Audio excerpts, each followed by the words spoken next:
हरिशरणं हरि ओम तत्सत। श्रीमते रामचंद्राय नमः। नीलाम्बुजश्यामलकोमलाङ्गं सीतासमारूपितवामभागं पाणौ महासायकचारुचापं नमामि रामं रघुवंशिनाथं।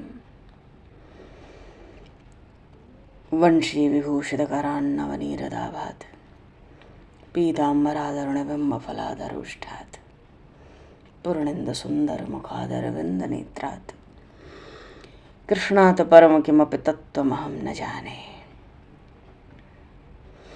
गङ्गातरङ्गरमणीयजटाकलापं गौरीनिरन्तरविभूषितवामभागं नारायणप्रियं मनङ्गमदापहारं वाराणसीपुरपतिं भज विश्वनाथं। नारायणं नमस्कृत्य नरं चैव नरोत्तमं देवीं सरस्वतीं व्यासं ततो जयमुदीरयेत्। प्रह्लाद नारद पराशर पुंडरीक व्यास अम्बरीश शुक शौनक भीष्मदालभ्यान् रुक्मांगद अर्जुन वशिष्ठ विभीषणादीन् एतानं परं भागवतान् नमाम्यहम्। भक्त भक्ति भगवंत गुरु चतुर्नाम बपो एक, तिनके पद बंदन किए नाशे विघ्न अनेक। बंदह गुरुपद कंज कृपा सिंधु नर रूप हर महामोहतम पुंज जासु वचन रविकर निकर। हरिशरणम।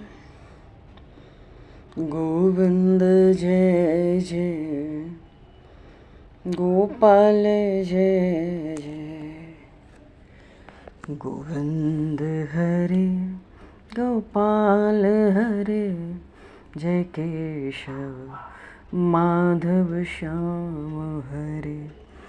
गोविंद हरे गोपाल हरे जय केशव माधव श्याम हरे।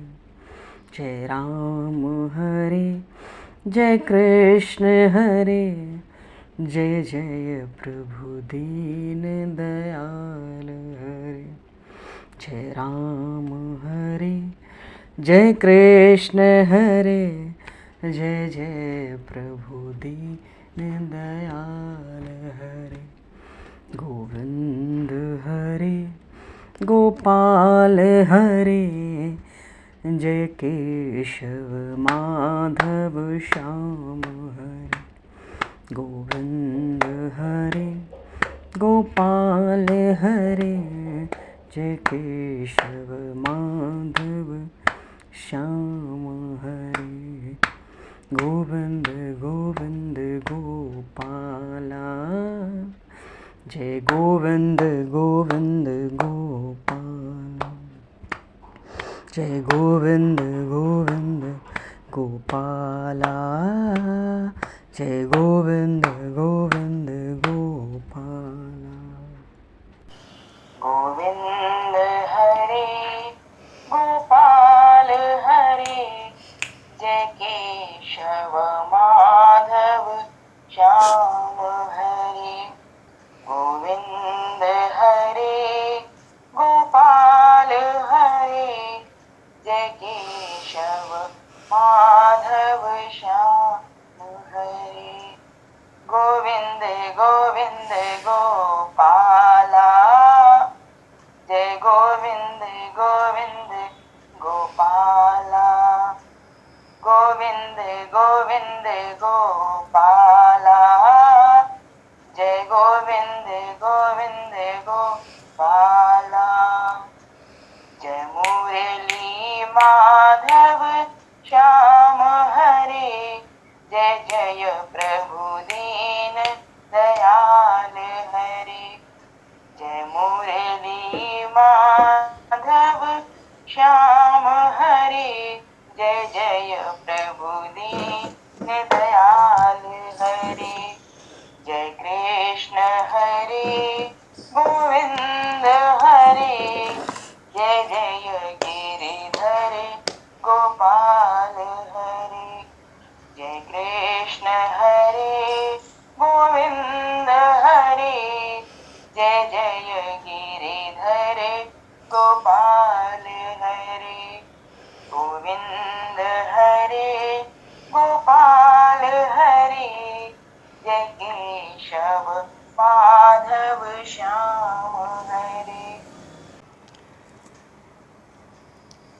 बोलिए सियावर रामचंद्र भगवान की जय।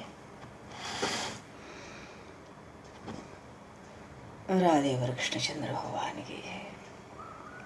श्री गौरी शंकर भगवान की जय। श्री बांके बिहारी लाल की जय। श्री वृंदावन धाम की जय। श्री पंडरीनाथ भगवान की जय। सब संतन की जय, सब भक्तन की जय, समस्त वैष्णवन की जय, समस्त पूर्वाचार्य चरणन की जय, समस्त संप्रदाचार्यन की जय। श्री सतगुरुदेव भगवान की जय। गंगा मैया की जय, जमुना मैया की जय, सरजू मैया की जय, गौ माता की जय, तुलसी माता की जय, पृथ्वी माता की जय, काशी माता की जय।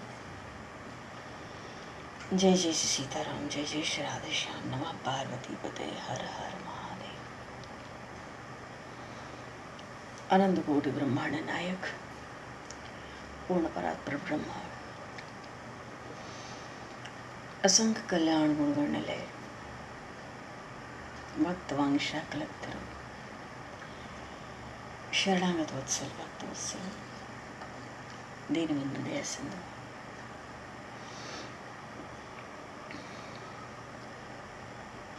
सच्चिदानंद भगवान श्री राधा माधव की असीम कृपा करुणा से 84 कोस ब्रजमंडल धाम के हृदय स्थल श्री धाम वृंदावन से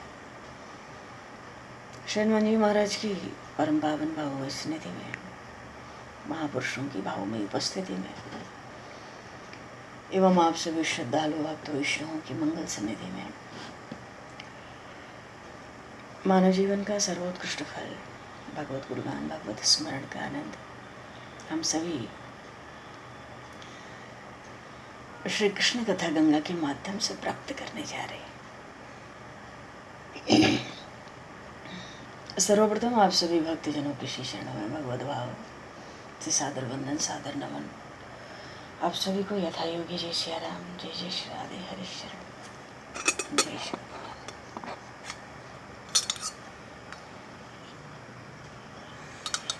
जय भगवान, जय सीताराम।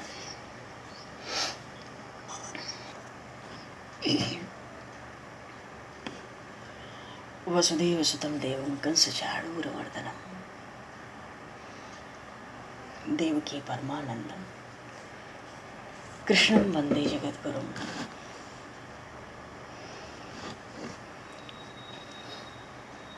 भगवान कासाय वस्त्रं मणिहारभूषितं सिंहासनस्थं श्रितभक्तिव्यापितम् अनाथनाथं करवीरवासनं श्रीकृष्ण गोविन्द शरणं प्रपद्ये। श्रीकृष्ण गोविन्द शरणं प्रपद्ये। वसुदेव सुतं देवं कंसचाणूरमर्दनं देवकी परमानंदम कृष्णं वंदे जगद्गुरुं। आज संपूर्ण भारतवर्ष क्या विश्व में ही श्री कृष्ण जन्माष्टमी का ये महामहोत्सव, बड़ा भारी त्यौहार, बड़े उत्सव, बड़े उल्लास, बड़े भारी महोत्सव के रूप में मनाया जाता है। भाद्रपद मास का कृष्ण पक्ष अष्टमी तिथि और रोहिणी नक्षत्र भी, द्वापर युग के अंत में नारायण का यदुवंश में अवतंश श्री कृष्ण रूप से 8वां अवतार भगवान ने लिया था। लगभग 5250 वर्ष बीत गए। आप सभी को जन्माष्टमी के इस परम पावन महोत्सव पर्व की बहुत बहुत अनेकों अनेक शुभकामनाएं, बधाइयाँ, आनंद। जन्माष्टमी के दिन भगवान श्री कृष्ण के बाल स्वरूप की पूजा होती है।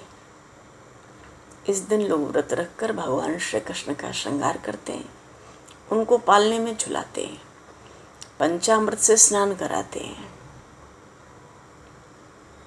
और इस बार तो जन्माष्टमी पर बड़ा ही दुर्लभ संयोग भी है, द्वापर युग जैसा संयोग है। अब दिन में स्नान प्रभु को कराया तो भी रात्रि में 12 बजे मानस पूजन में स्नान नहीं कराना है। जिनके पास भी लड्डू गोपाल हैं, बाल कृष्ण लाल हैं, जुगल जोड़ी सरकार हैं, विधि पूर्वक 12 बजे से पौने 1 बजे तक का आज बड़ा दुर्लभ संयोग है, द्वापर युग वाला। विधि पूर्वक भगवान का पूजन हम लोग भी जागरण करेंगे 10:30 बजे से, जैसे काशी में करते हैं। और थोड़ा भगवान श्री कृष्ण की महिमा, उनके अवतार चरित्र पर भी कुछ चिंतन स्मरण करेंगे। और विशेष रूप से जागरण में भगवान श्री कृष्ण के नाम संकीर्तन और उनके मधुर मधुर भजनों का सब एक साथ मिलकर आनंद लेंगे। 12 से पौने 1 बजे तक विधि पूर्वक भगवान श्री कृष्ण का पूजन, विधि पूर्वक, मानस नहीं। जो बिल्कुल स्थिति में ना हो वही मानस करें, बाकी सब लोग अपने झांकियों के प्रभु के दर्शन भी कराएंगे। उसके बाद बधाइयाँ होंगी। नंदोत्सव विशेष रूप से हम लोग भी अपने कथा प्रसंग में कल ही नंदोत्सव करेंगे।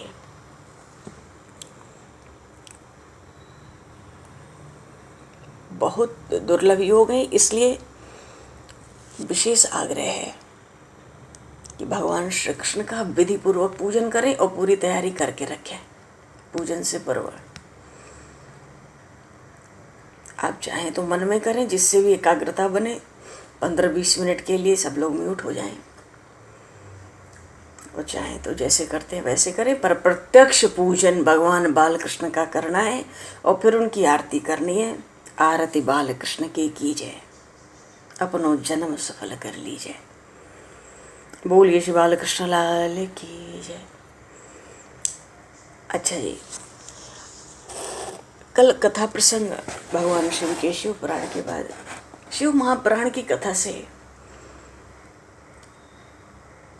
बिल्कुल महापुरुषों की देववाणियों में, ईश्वर परमात्मा की वाणी में ये सिद्ध हुआ कि हरि और हर में कोई भेद नहीं है।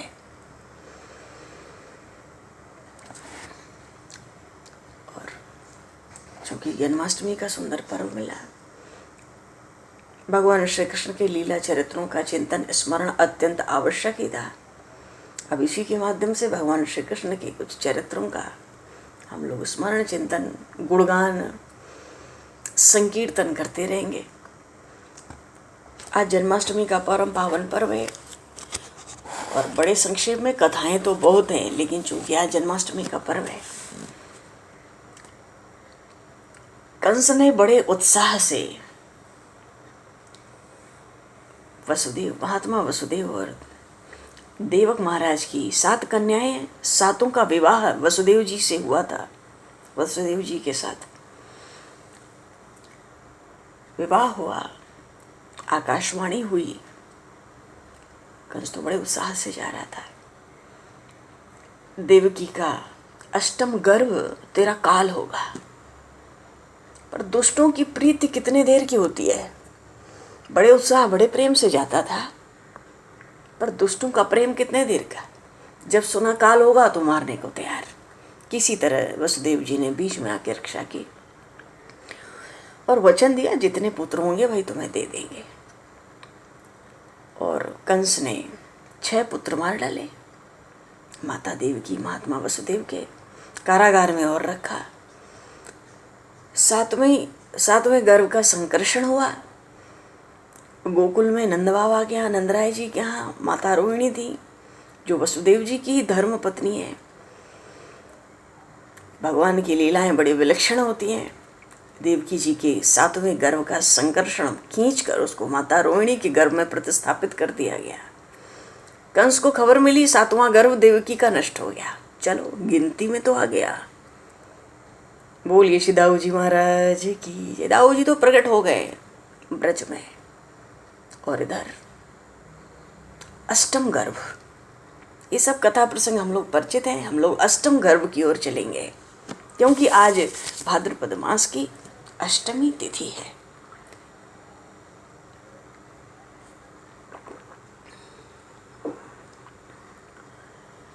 अच्छा, कंस प्रसन्न था कि सातवां गर्भ अपने आप नष्ट हो गया। माता देवकी भी प्रसन्न थी, क्यों? क्रूर पकड़ के मार डालता। तो जब अष्टम गर्भ हुआ, कंस सोचने लगा, चलो अब तो सातवां ऐसे ही नष्ट हो गया, अष्टम गर्भ आएगा,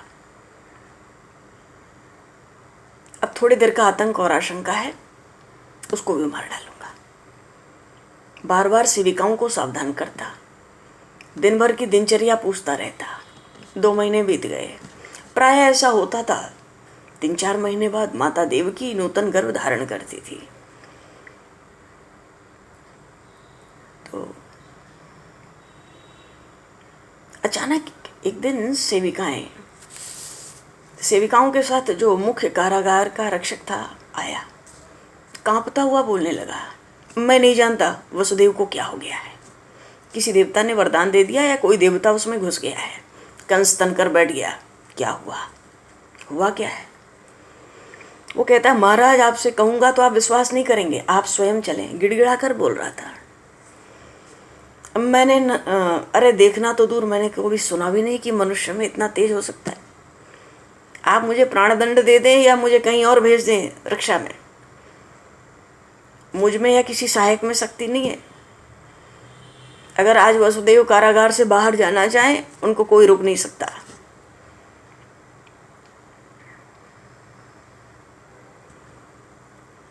तो कंस घबरा गया, ये क्या बात हुई? तुम चलो, मैं आता हूं। पर डरा नहीं वो समझ गया, हो न हो ये हरि आ गया होगा वसुदेव के भीतर। मनुष्य में इतना तेज। कंस आया, कक्ष में पहुंचा, चौंक गया, पीछे हट गया। इतना तेज कंस ने कल्पना भी नहीं की थी, क्योंकि सब देवताओं को देख चुका था, किसी देवता में इतना तेज नहीं। अच्छा, आज तक कंस आता था तो विनम्रता की मूर्ति बन के वसुदेव जी उसकी ओर देखते थे, पर आज जब वसुदेव जी की दृष्टि कंस की ओर उठी, ऐसा लग रहा था कोई वन का राजा कोई बड़े तुच्छ पशु पक्षी की ओर देख रहा हो। कंस समझ गया, इस वसुदेव को कोई रोक नहीं सकता, ये तो तेज का पुंज है। इसमें इतना तेज है कि अगर आज्ञा दे दे अपना मस्तक धड़ से अलग कर दो, तो कंस इस समय आज्ञा को अस्वीकार नहीं कर पाएगा। अरे ये वसुदेव की तो बड़ी विलक्षण स्थिति हुई। कंस सोचा, जल्दी हटो। तो वसुदेव जी और देवकी माता को हथकड़ी बेड़ी और पहनाने की उसने आज्ञा दे दी और कह दिया कि कोई वसुदेव से बात ना करे। और जब तक अष्टम गर्भ प्रकट नहीं हुआ, कंस कभी सामने नहीं आया। क्यों? सोचता था वसुदेव में इतना तेज है, कोई आज्ञा ना दे दे हमें कि तू मर जा, तूने मेरे 6 पुत्र मारे, या कोई आज्ञा ना दे, कोई टाल नहीं सकता। इतना तेज वसुदेव जी में। चलो, वो तो अपने आनंद में, उनको तो दिन रात कभी स्वप्न में, कभी उन देवकी जी के गोद में श्री हरि के प्रकट होने का दृश्य दिखने लगता था। कभी कभी लगता, अरे देवकी की गोद में कल्पना से परे प्रकाश की राशि है। 1000 मुखों वाले वो जो शेषनाग हैं, उनके फणों पे लाल लाल मणियां चमक रही हैं। उस शेष की भोग सैया पर आधे लेटे हुए पीतांबरधारी नीलवर्ण विशाल बाहु परम पुरुष बड़े ध्यान से मुझे देख रहे हैं। ये वसुदेव जी देखते थे, कभी स्वप्न में, कभी प्रत्यक्ष। मेघन सुंदर चतुर्भुज पीतांबरधारी अत्यंत सुंदर शिशु। कभी माता देवकी भी स्वप्न में देखती।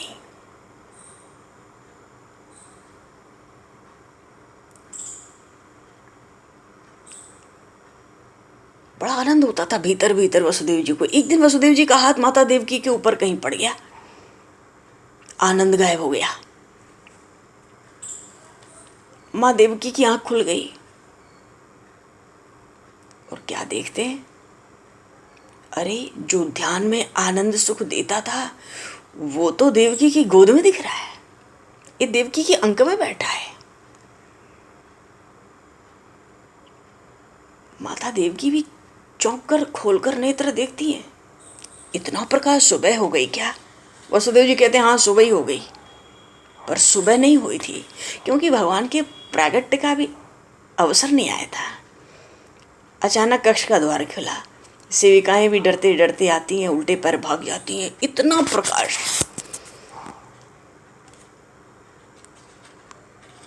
और जब सेविकाएं जाकर दौड़कर कंस को खबर करती हैं, अब तो इतना, कंस तो पहले ही नहीं आ रहा था वसुदेव जी के सामने, अब तो वो इस बात को सुन के हड़बड़ा गया। वो तो सोचा वसुदेव चला गया क्या जेल से मेरे। वो सेविकाएं बोल ही नहीं पा रही हैं कुछ ठीक से, क्या हुआ है आज, क्या देखा है वहाँ। वो सोचता है वसुदेव देवकी को कुछ हुआ क्या। वो कहती हैं अब तो हाँप रही हैं, काँप रही हैं, नहीं महाराज देवकी जी वही हैं पर वो देवकी नहीं है, वसुदेव जी वही हैं पर वो वसुदेव नहीं है। वो कहता है ठीक ठीक कह। अरे वसुदेव वो नहीं रहे, देवकी दूसरी हो गई, क्या बोलती है। सेविका कहती है उनके भीतर कोई भूत घुस आया है या कोई देवता, मुझे पता नहीं। कंस की तो हिम्मत ही नहीं थी अब दोबारा वहाँ ये सब सुन के जाने की। उसने कहा वहाँ पे कोई गूंगी बहरी सेविका लगा दो, क्योंकि सुनेगी कुछ नहीं तो वसुदेव और देवकी कुछ कहेंगे नहीं उसको, और बोल पाएगी नहीं, वो जानते होंगे तो वो कोई आदेश भी नहीं देंगे उसको। इस समय वसुदेव के सामने कोई मत जाओ, इतना तेज है कि उसकी आज्ञा को तो लगता है इस समय भगवान शिव भी नहीं टाल सकते। चलो एक गूंगी बहरी लगा दी वहां पर। कंस को निश्चित हो गया, अरे बाहर आके घूम के गया, इतना तेज पूरे कक्ष के बाहर, इसके भीतर हरि घुस चुका है। अब तो वो सोचने लगा बेचारा कंस, अष्टमगर बन चुका है ये हरि, आ गया ये। जल देखता था तो डर जाता था, क्यों, यही तो मत्स्य भी बना था, कच्छप भी बना था जल में। छोटे मोटे कीड़े देखता तो सोचता कहीं जोग बन के मेरे अंदर ना घुस जाए, मेरे पेट में, फिर बिना विराट बामन बन जाएगा ये, मेरा पेट ऐसे ही फट जाएगा। पशु पक्षियों को देखता तो कंस दिन रात डरता, अरे वो वराह भी तो बना था, हैग्री भी बना, सूअर भी बनता है, घोड़ा भी बनता है, हंस भी बना था। अरे कौवे को देखता, गाय हाथी को देख देख के कंस अब बहुत डरने लगा। उसके पास अश्वशालाएं थी, गजशालाएं थी, वो हाथी घोड़ों से भी डरता, बैल गाय बकरियों तक को देख के वो डर जाता। क्यों, ये हरि ऐसा ही कहीं भी प्रकट हो जाता है। अब मैं क्या करूं, स्त्री को अपने देखता, पत्नी को तो डर जाता, क्यों, मोहिनी भी बना था, ये बामन बना था, ये परशुराम बना था। इतना आतंक, सेवक को देख के डर जाता, पत्नी को देख के डरता, उसको लगता वो आ तो गया है मेरे कारागार में, न जाने किसमें से प्रकट होगा।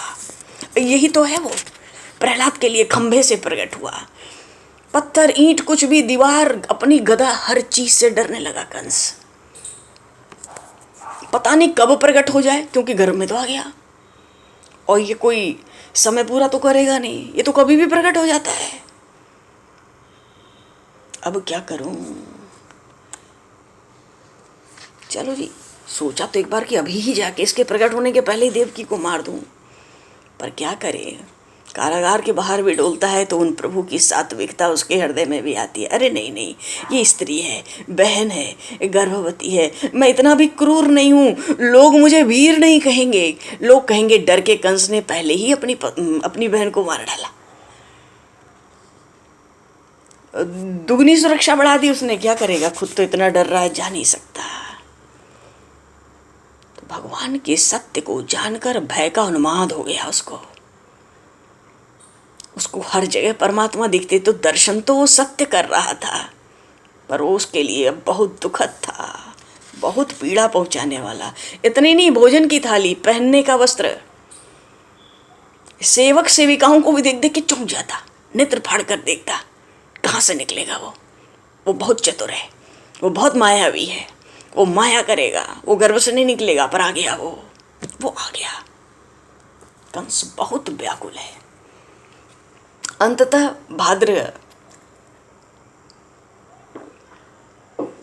भाद्र मास की कृष्ण पक्ष की अष्टमी तिथि आई। देवऋषि नारद देखे, अरे सनकादिकों को तो इतना खुश मैंने कभी नहीं देखा। छोटे छोटे दिखते हैं, गंभीरता में सबसे बढ़ के।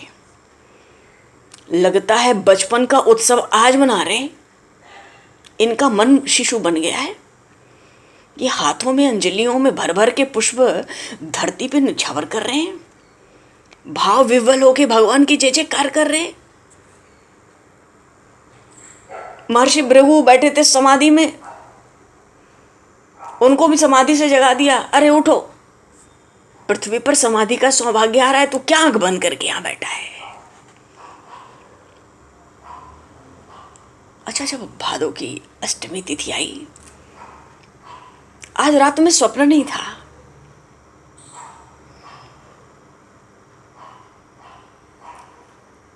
दिन के प्रकाश में ही कई बार वो जो कारागार का कक्ष था ना, अलौकिक सुगंध से भर जाता था। इतना ही नहीं, अलौकिक बड़े बड़े दिव्य पुरुष देवियां की वहां भीड़ हो जाती थी। सुबह से ये सब चल रहा था। थोड़ी थोड़ी घंटों में सेविकाएं आती, डर के मारे कोने में दुबक जाती। क्यों? कंस ही नहीं आ रहा अंदर, हम क्या करें, न जाने यहाँ कौन कौन आ रहा है। अच्छा, ये देवियां दिव्य पुरुष क्या करते, वसुदेव जी की, उन माता देव की परिक्रमा करके चले जाते, प्रणाम करके चले जाते। कोई कोई स्तुति भी करते, कोई कोई सेवा करते। कोई कोई देवी आती ना, वो देवकी जी को जल से स्नान कराने लगती, कोई आके उनको अंगराग लगाती। और कोई कोई देवियां आती तो उनका पूरा झुंड मानो पूरे कारागार को अलौकिक पुष्पों से सजा देता।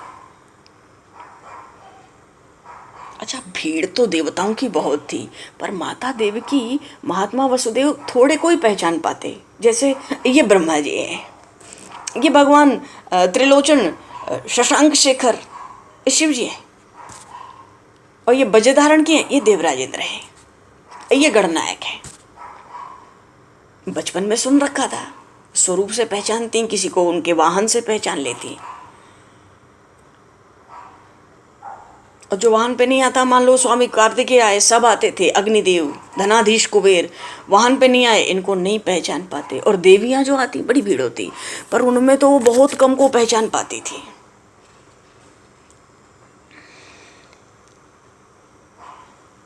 देवकी जी सोचती, मेरे जो पतिदेव हैं, ये महात्मा वसुदेव जी, यही परम पुरुष है, इन्हीं की स्तुति पूजा सेवा के लिए सब लोग आते हैं। पर वसुदेव जी ने समझाया, नहीं देवकी, तुम संकोच मत करो। तुम्हारे अंक में बार बार जिस चतुर्भुज, ये वो नील सुंदर कमल लोचन शिशु को मैं देखता हूं ना, वे ही मेरे सर्वाराध्य श्रीहरि हैं। उन्होंने तुम्हें माता का सौभाग्य दिया है ना, वो प्रत्यक्ष प्रकट होने वाले, इसलिए देवता तुम्हारी सेवा करेंगे ही, और मुझे तुम्हें दोनों को प्रतिष्ठा प्राप्त होगी। दिन और रात चाहे जब कक्ष देवी देवताओं से भरा रहता। तो जब सारी सेवा देवी देवता करने लगे तो सेविकाओं के लिए कोई काम भीतर बचा नहीं। एक सेविका ने जाके संकेत से, वो गूंगी बहरी तो वैसे भी थी, संकेत से कंस को समझाया, मेरा दिया भोजन वो नहीं करते, उनका कक्ष मुझे स्वच्छ नहीं करना पड़ता। कंस अलग ही समझता, वो समझता कि ये कहती है वो भोजन ही नहीं करते, वो तो ये कहना चाहती है कि भोजन आते हैं अमृत तुल्य, हमें नहीं देना पड़ता, मेरा दिया हुआ नहीं करते। कंस सोचता, कहती है गूंगी बहरी रखा ही था जानबूझ के, भोजन नहीं करते। और उसने कहा कि आकाश से दिव्य शक्तियाँ आके सफाई कर देती हैं, तो कंस सोचता आंधी वांधी आई होगी, कक्ष अपने आप साफ हो गया होगा। हंसता, डांट देता, कहता वो भोजन ना करें तो भी रोज वहाँ भोजन रखो। अच्छा, एक दिन जगत पिता ब्रह्मा जी, भगवान शिव, सब देवता एक साथ माँ देवकी ने अपने पास देखे। पता नहीं हाथ जोड़ के क्या क्या स्तुति कर रहे थे, किसकी कर रहे थे। सोचिए, संभव है गर्भस्थ जो शिशु है, हाँ, उसी की करते होंगे, तभी तो इतना तेज है। इतने लोग यहाँ आते हैं जब से वो आया है। एक दिन तो जाते जाते चतुर्मुख ब्रह्मा जी ने कहा माँ देवकी से, मस्तक झुका के प्रणाम करके, हे अम्ब, अब आप तुच्छ कंस से नहीं डरो, वो शीघ्र मरने वाला है। आपका पुत्र तो त्रिभुवन को संरक्षण देने आ रहा है। बोलिए श्रीमन नारायण भगवान की जय। पर भगवान देवताओं का आगमन बढ़ता ही गया।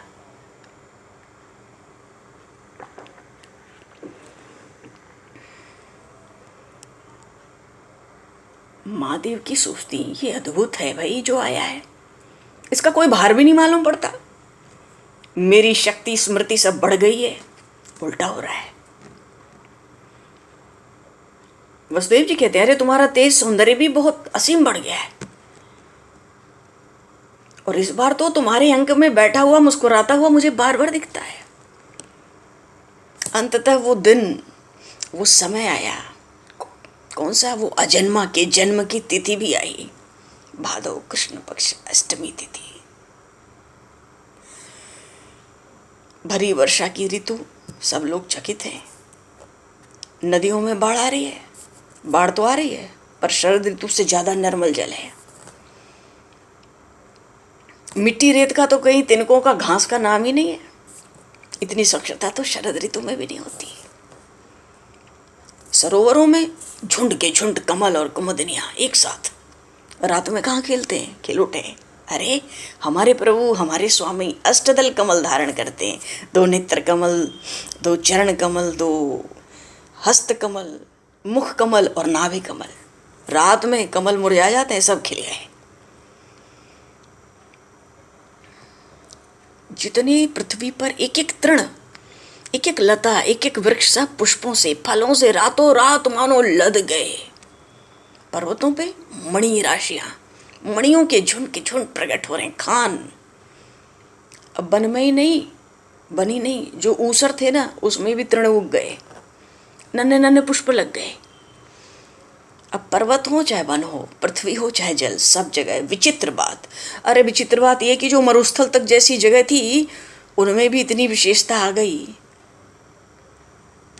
मणि, पुष्प, पल्लव, सब विचित्र विचित्र मंडल बन रहे हैं। पक्षी भी शिल्प मंडल बना के उड़ रहे हैं। कितने तो देखते जा रहे हैं ये क्या हो रहा है। दोपहर के बाद ही, शाम होने से, सूर्यास्त होने के पहले ही ऐसा प्रकृति में परिवर्तन हुआ। इतना प्रसन्न, इतना आनंद का उल्लास सबके मन में भी है। ऋषि मुनियों के ही नहीं, जो सामान्य लोग हैं वो भी अनुभव कर रहे हैं। और हवन कुंडों को तो कंस ने कब से बुझाया था, अग्निदेव तो वहीं से प्रकट हो गए कुंड में से। सारे ऋषि मुनि ब्राह्मण व्याकुल हो गए, अरे अग्निदेव प्रकट है, लाओ डरो मत कंस से। अब बहुत वर्ष बीते, बहुत समय बीता, अब छिप छिप के करने की जरूरत नहीं है, अग्नि पहले से ही प्रकट हो गई है।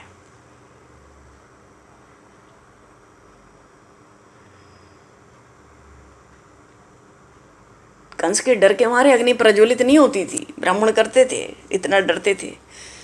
कंस का अत्याचार साधारण नहीं था। अरे जो असुर थे, मनुष्य थे, उनमें भी बड़ा अद्भुत परिवर्तन था। किसी को आलस ही नहीं है, किसी को सोने की इच्छा नहीं है, जैसे सबके घर के आंगन में महोत्सव उतर आया है।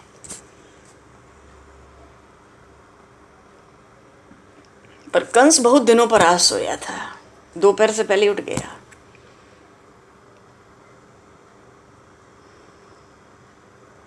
आहार में स्वाद ले रहा है, डटकर भोजन कर रहा है। आज उसको भी आलस और नींद नहीं है। दिन बीता, शाम हुई, रात आई। इतनी दिशाएं स्वच्छ हैं क्योंकि सब दिशाओं के जो अधिपति हैं, सबको तो कंस ने अंदर कर रखा है अपने पास।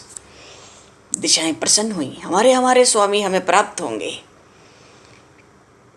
प्रभु का प्रागट्य होने जा रहा है। दिशाएं ऐसी स्वच्छ हुई, लगता था आकाश में रत्नों का अंबार लगा, किसी ने उलट दिया है। तारों का जो प्रकाश है वो ऐसे जगमगा रहे हैं कि पूछो ही मत। रात्रि आई तो जब शाम शुरू हुई ना, तो पहले अचानक दिव्य लोकों में उत्सव प्रारंभ हो गया। सत्यलोक में संकीर्तन गूंजने लगे। अमरावती जैसी राजधानी में स्वर्ग की अप्सराओं के नृत्य गीत होने लगे, गंधर्वों का गान। अच्छा, स्वर्ग का वो संगीत इतना उच्च था, मधुर था कि पृथ्वी पे पहचान लिया जाता। पर क्या करें, मेघ भी इतनी गर्जना कर रहे हैं आनंद के मारे। क्यों? नीलवर्ण प्रभु हमारा वर्ण लेकर आ रहे। मेघ तो संत है, समुद्र से खारा पानी लेते और मीठा बरसाते हैं, मानो हमें सुख देने के लिए दुख सहते हैं। ये संतों का स्वभाव है। देव मेघ बहुत प्रसन्न है, भगवान नीलवर्ण आएंगे, खूब गर्जना कर रहे हैं, मधुर मधुर। तो स्वर्ग के उत्सव की ध्वनि नीचे पूरी ठीक से आ नहीं पा रही है।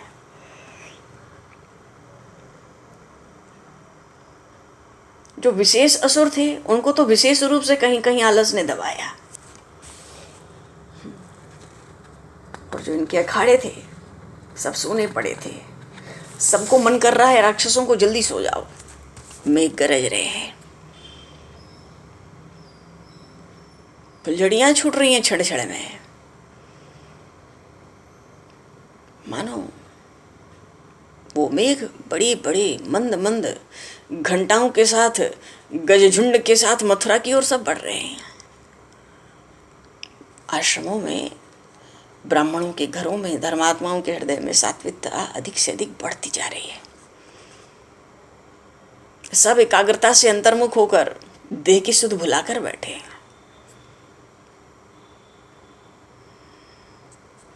बहुत आनंद होने लगा।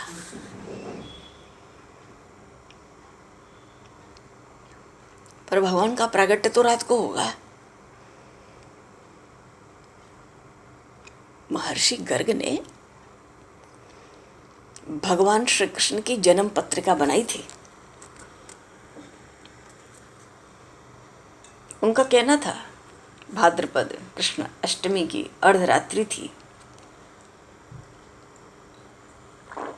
और उस दिन उस रात का नाम था जयंती।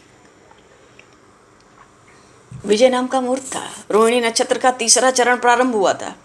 जैसे अभी 4 बजे से लगा है रोहिणी नक्षत्र, तो दूसरा चरण 7 बजे शुरू होगा, फिर 10 बजे, ऐसे। और बुधवार था, हर्षण योग था, वृष लग्न था, लग्न में चंद्रमा और केतु, चतुर्थ में सिंह का सूर्य, पंचम में कन्या का बुध। मानो पूरी तरह से जन्मपत्री बना रखी थी। पर अर्धरात्रि का वो धन्य काल, वो धन्य काल क्यों? पृथ्वी पर जो घोर अंधकार है उसको विदीर्ण करने आ रहा है। ऐसा चंद्रमा प्रकट होगा श्री कृष्ण चंद्र के रूप में, उसकी अमृतमयी किरणें।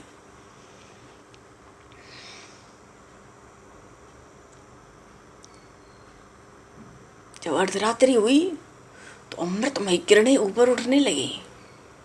समकाल हो गया। कंस का जो कारागार था, उस कक्ष में वो देवी देवकी, उनके सामने वो दिव्य ज्योति प्रकट हुई।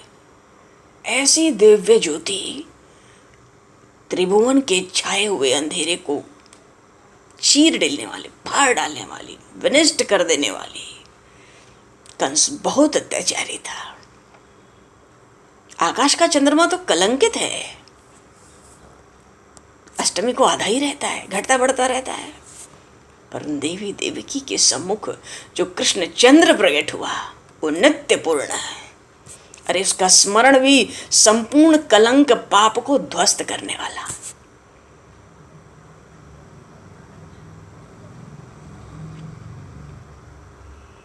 महामुनि गर्गाचार्य जब अवसर, ये भी प्रसंग आगे आएंगे, गर्गाचार्य जी जब अवसर आने पर नामकरण करने आए तो उन्होंने नामकरण किया, ये भगवान वासुदेव मुकुंद हैं। इनका सहज गुण है अनंत काल से अविद्या, अमाया, अज्ञान के अंधकार को, अज्ञान के अंधकार में भटकते जीव को मुक्ति दान करना।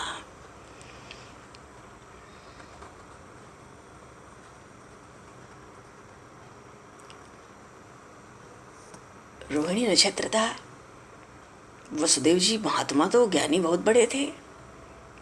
भगवान कृष्ण का जो पहला नामकरण किया था विश्वक्सेन, राशि का नाम जैसे होता है, नाम रख लिया अपने पुत्र का, पर वो नाम प्रचलित नहीं हुआ लोक में।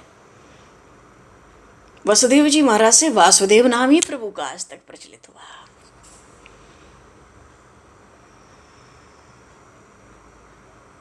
और भगवान वासुदेव तो ऐसे प्रिय हो गए जी, जो पौंड्रक जैसे राजा थे, श्रीगाल जैसे लोग थे, इन्होंने अपने नाम को वासुदेव ही रख लिया। मरे सब भगवान के हाथों।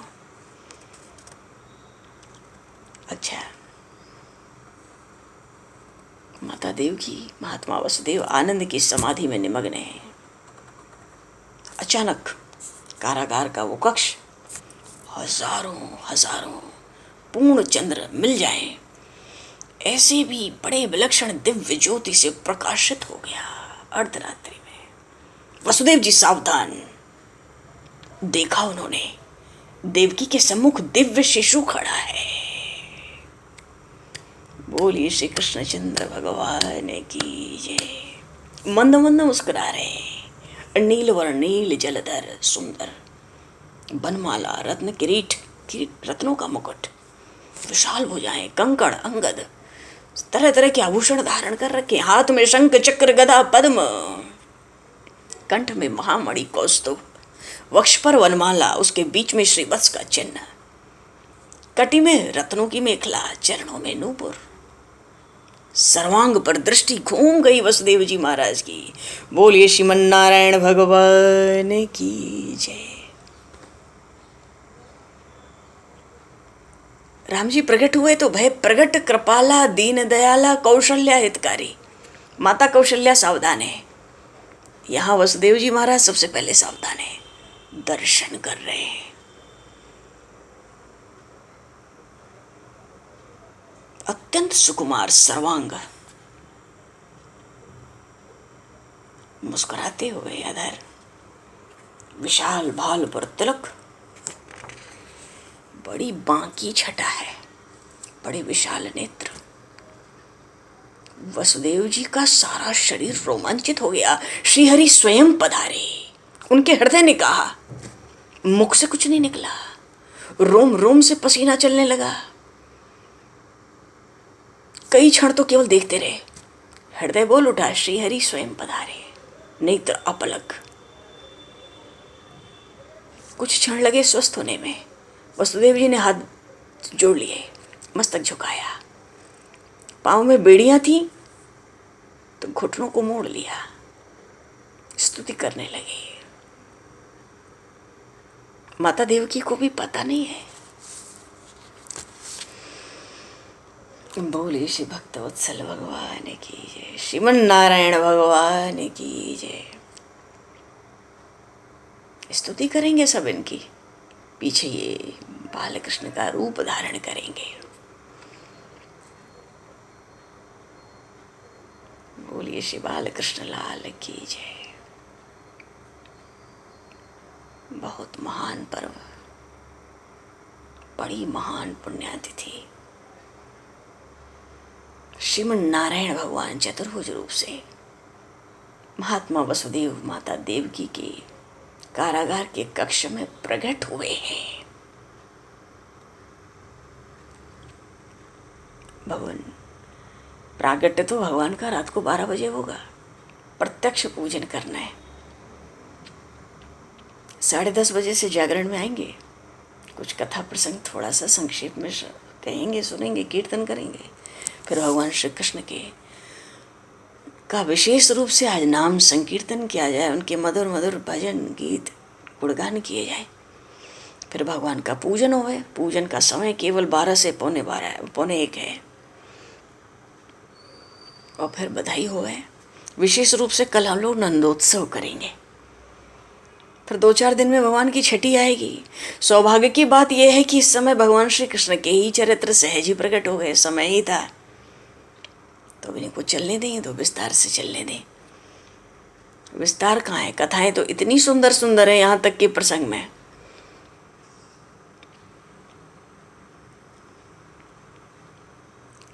पर आज प्रभु का प्रागट्य है, तो प्रभु का प्रागट्य होगा। भगवान तो प्रकट हो गए, शिशु रूप धारण नहीं किया। बोलिए श्रीमन नारायण भगवान की जय। समय को दृष्टिगत करते हुए अभी तो यहीं पर, आज यहीं पर वाणी को विराम दिया जाए और वाक्य पुष्पांजलि प्रभु के श्री चरणों में सादर समर्पित। आप सभी को भी यथा योग्य जय सिया राम, जय जय श्री राम, हरि शरणम। बोलिए श्री बाल कृष्ण लाल की जय। श्री जन्माष्टमी महामहोत्सव की जय।